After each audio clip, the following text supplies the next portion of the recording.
The Lehman-Kupinsk axis is coming to life. The enemy command has not abandoned its Napoleonic plans to reach the borders of the Luhansk region, and in the long term to gain a foothold on the left bank of the Oskil River. Last summer we have already seen the false start of this event, when the offensive on Liman, then on Borova, and then on Kupinsk, which Russian propaganda dubbed the Second Bakhmut. After the failure of the summer campaign, the Russian troops took a conditional pause, brought new expendables such as Storm Z into the Luhansk region, and also pulled the 25th Combined Arms there. And now we can see the first activation along the axis, particularly in the Makiivka area, where units of the 3rd Motorized Rifle Division are making attempts to advance. Some time ago, when I was describing the attack of the enemy on the Lehman-Kupinsk axis, I repeatedly stressed that despite the seemingly loud figures on the number of personnel and equipment, they mean nothing in the performance of his tasks on the offensive. Because in terms of numbers and manning, it's more defense-type mass than offensive.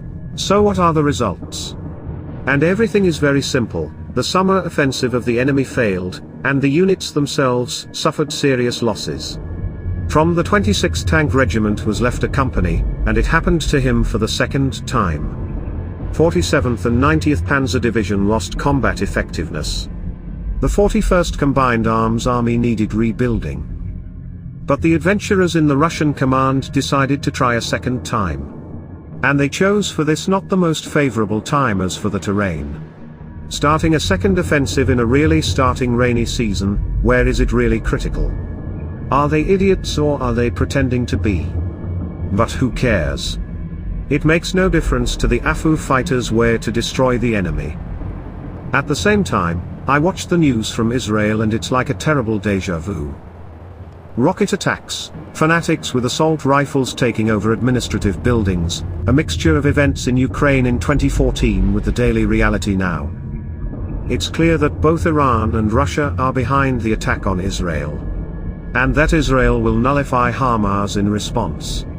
And that nothing ends there, as always in existential conflicts. And it's also clear that the policy of flirting with Moscow, as always, has brought only deaths. I sympathize with the people who are now experiencing what Ukrainians are experiencing on a daily basis. I hope that the fight against terrorist states will become a common cause for the entire civilized world. Without flirting with savages, wherever they come from. Have you heard of the domino effect? It's a geopolitical theory that significant changes that occur in one nation lead to similar changes in others. Now the world is experiencing this effect. Russia's invasion of Ukraine has led to an increase in aggression on the part of authoritarian states.